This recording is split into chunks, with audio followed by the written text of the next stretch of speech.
ahal mata da puno pu green power sabe na tam no sabag loina na nasu miyam gi mafam da manipuri horror story gi wari masa ma khudun tamjari wari sigi mamingna balonia gi aruba bidai wari asi miyam gi ngahak awa pothana bai ijaba wari masa mani wari asi kana thasu base tawjaraga ijaba nasade wari asi da sobelam ba yaukhrabsu tabiba khwai khudimangna ngapigani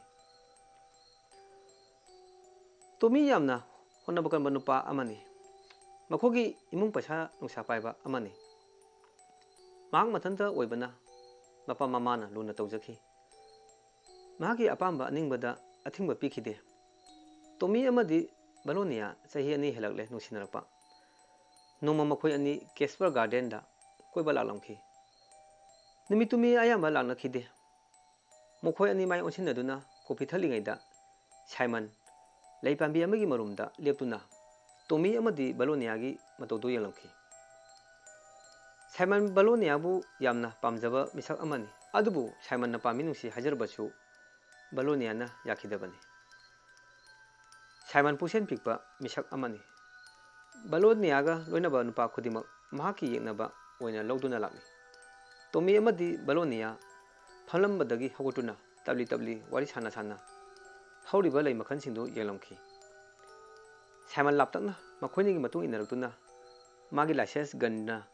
tomida kaulapada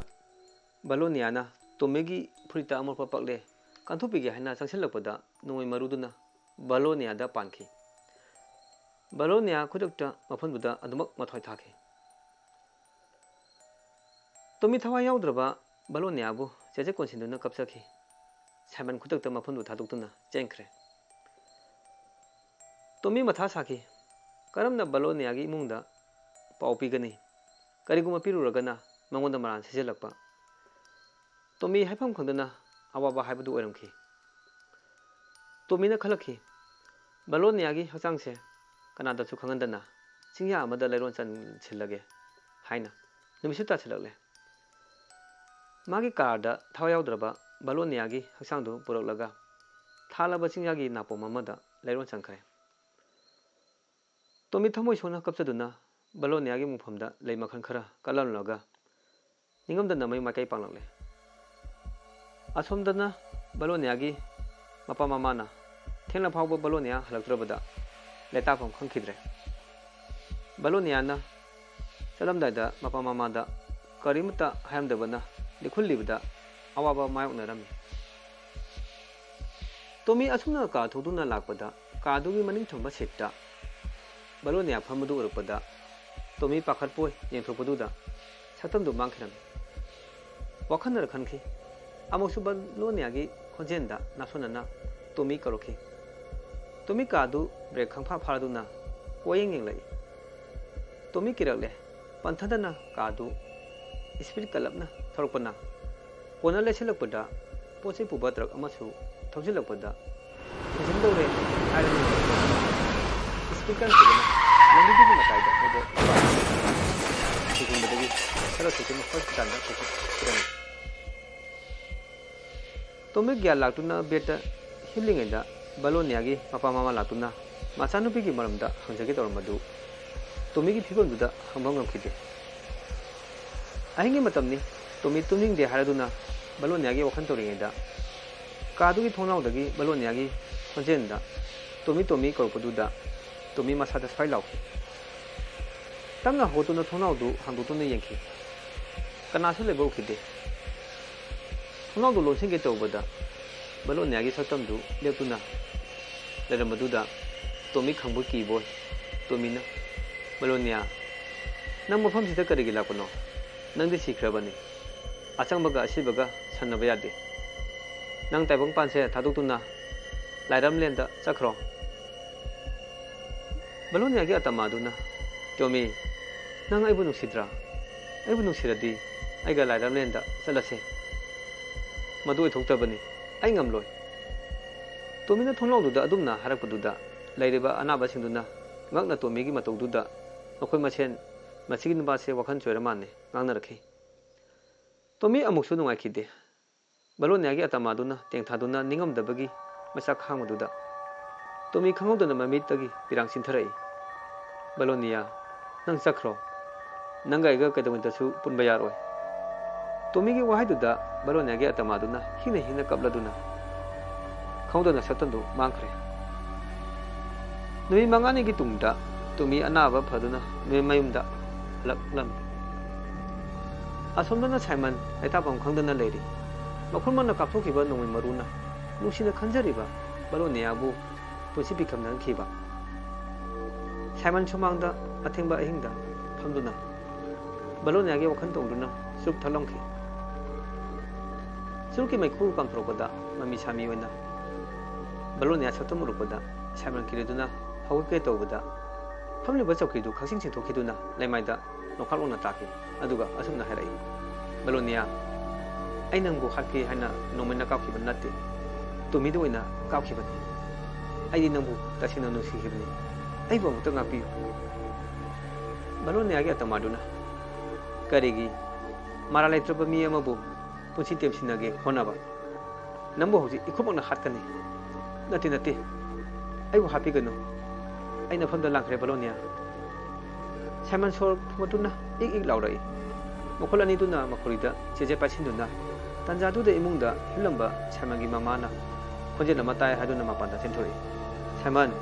सा कै तोरगे साइमनदी वांगांबा ngखिदे मामाना बलोनियागी अतमादे उखिदे Simon ngahak lerega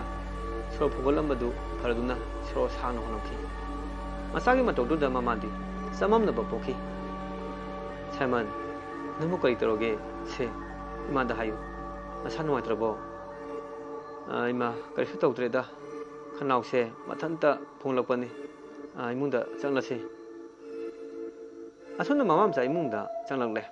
Simon कीबना तुम याखिदे नोमंत्रक नोमदी बलोनियागी अतमाना सोइदना लमन खुमलकनी खनखि इखंग खंगौदना Simon मामादु खोंजेन हौना अकीबग लोइनना लाउरई इमा कई तौरगे Simon मामागी मनाक्ता चेसिलाई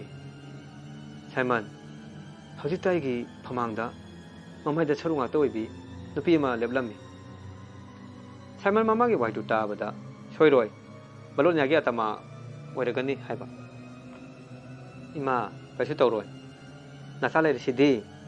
अदुसु मथक्ता नोमै लेरि नोमैदि बुरपे Chamba ngamde Simon मामागी अकीबदु कोहलंखि असोमदना बलोनियागी Mopa मामाना बलोनियागी खुंगुन पुलिसदा लेहल्लाबसु फंबा कौबा लेखिदे मचानुपीगी वखंदा मामादी अंगाउबी अमगी मतोगुमले चादा थक्तबना मसा सोक्सिलगले नुमिदांगी मतमनि बलोनियागी मामा सोफादा फमदुना तुमनिंगलकपगी उरोन सारोन तौरमखि मपानदा बलोनियागी खोंजेनदा इमा आई लाकले थों हांगदोओ लाउरखि बलोनियागी मामा खनब्रे खंगनदुना बलोनिया सा लाकले इमा थों हांगदोके मामादुना थों हांगदोतुना येंगलुबदा कनासु लेमदबदुदा बलोनिया कौकौदुना कपसखि नोमदि तोमी थवाई नुवाइमंददुना का थौदुना केसपर गार्डन लाक्तुना मखोय अनिना फमलंबा अमदि बलोनिया नोइना पांदुना सिखिबगी मफमदु येंजिदुना निंगमदबा मैसाका लोइनना कपसखि ngaihak leraga mafamdudagi tholoktuna बलोनियागी मुफम ताना लालमखि मुफमदुदा लेखरा कलमखि बलोनिया नंगी अतमाना लाइरमलेंदा नुवाइना लयुको तोमी अदुमना बलोनियागी मुफमदा हारमलगा सके हाइना माइले थोरपगा बलोनियागी अतमादु ममांगदा लेप्तुना लेमदुदा बलोनिया आई खाफम खंद्रे नंगी वखन्ना लेताफम खंद्रे नंगबु हालमलिबा मिसक्तो खंबगा नंगी लमन खुंगनी बलोनियागी अतमाना हिंना कपतुना तोमी नंगमी हटपा यारोय आइगी मरमना नंगबुसु अवाफमदा ताहनबा आई पामदे मदु यादे सोइदना नंगबु हालमलिबा मिसक्तो खंबगा इखुमना हटकनी बलोनिया लाओ इनाक्ता नंगी नकुता सिबिगे खन्ना थमजरबा खुदोपसे अमुक्ता सिबिगे बलोनियागी अतमा तमना तुमी मनाक्ता संगसिलपगा तुमी मसादा थेंगे तोरपगा बलोनियागी अतमादु तुंगलोमदा साफुकना हंदोरखि बलोनिया खै तौरे आइगी नाक्ता चनिंद्रबो तुमी नत्ते आइदी अतमानी नंगी ngaksamda siriba जीसस की क्रॉस तुना नंगबु सोपंगमदे मागी वाहाइदुदा टोमी मंगक समदगी जीसस की क्रॉस तो लौथोखिरमी टोमी बलोनियाबु थमोय सिंगना नुसिबो ओइबना मसादा अकिबा फावखिते बलोनिया हिंगलीबनी हाइना खंखि असुमना टोमीना बलोनियागी मखुत्ता खुदोप सिबिकी मखोइनी अयामना लोइना दुना लेखि था अमगी मतुंगदा साइमन लमदी पलोमा अरापा मफम अमदा कोइबा चलुबदगी खरा थेंगलपना हलखि निमिदांगी मतमनि लमिदा गाड़ी असुम थोरपदा फिंगों सेपी नुपी अमा लमी मेयादा चलबदुदा साइमन होरोंग खोंखि होरोंग दु हंजन खोंलबसु कैसे थौसादना लंबी मेयादुदा लेप्तुना लेख्रे करी नुपीनो होरोंग खोंलबसु थैदोतिने पलोमा नंग गाइदा लेरमु अमुक तमाता चलुदना येंलुगे साइमन गाइदगी कुमथादुना नुपीदुगी मनाक्ता किरपना तबली संसिलगले ममितुना अमुक पलोमादा येंथोरखि अमुक किदबा सादुना असुम संसिलगपना मनाक्ता यौरे ए नंग कनानो होरोंग खोंगमदा ताद्रबरा लमी मयासिदा नत्रबदी चफलोइत्रबो साइमन मखुटुना मरेंग मांदा पोपो येरुबदा ममाइदा सरु ngakta oina laithropada साइमन किरदुना लाउदुना मागी गाड़ी तमना चलखि पलोमाना कई तौरगे पाखना चलबदी पंथब याद्रे चलसी साइमन मागी गाड़ीदु इसा तौरपगा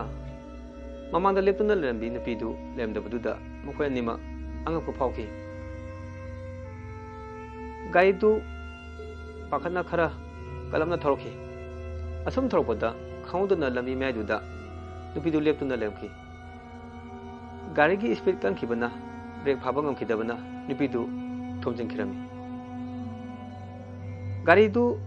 खरा सांगना थौरपगा ब्रेक फाखि नुपीदु लमी मैदा संदुना ताबदु मखोय अनिना उरखि लंबिगी स्ट्रीट लेमांगांदुना साइमनना मसिबु मीरा लाइरा